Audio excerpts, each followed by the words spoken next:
me, my son, my daughter, my husband, we were like, what do we do with this space? We have this space, it's wonderful. Each one of them stepped up with an idea. So she was in marching band, she's in the drum line, she's playing third bass, and I see her pretty much drop straight down. And that's when we really took her to the emergency room and said, what is going on? Is it just stress, being in the sun, being exhausted?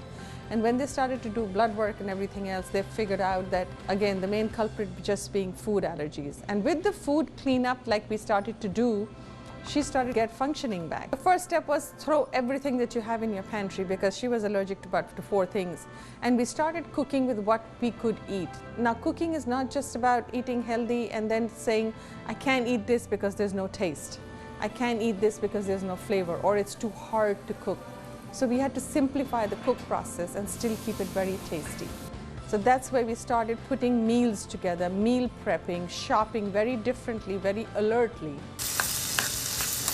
We made a whole bunch of different recipes that could use the same kind of good quality meat.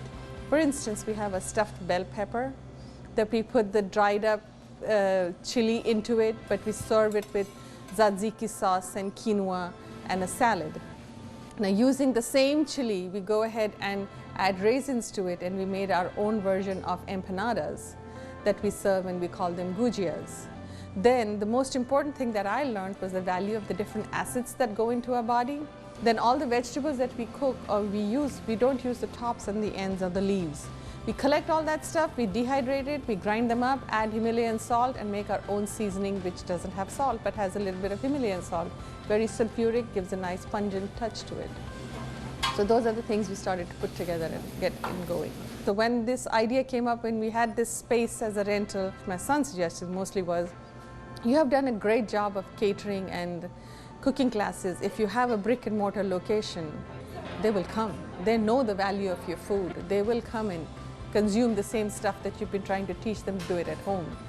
So he was very instrumental in coming up with the name. We're like trying to put it together, of connecting the wines to the vine, just sitting together as a family trying to solve a problem, a 5-year lease, and you don't know what to do with it. I'm so proud of my mom. I'm so proud of the restaurant. It's been, like I said, it's been 4 years as of September 1st that the restaurant has been open, and it's been so incredible to see it grow every year, every month, you know, and I know it's just going to keep going. And it makes her really happy to be able to do this, and I know she still is excited and loves the creativity of it, and I feel really proud being her daughter and being part of the restaurant. Missouri City is a bedroom community where people work in a different cities and travel a lot. They do come home to eat dinners, and they like this kind of space to just chill and relax and hang out.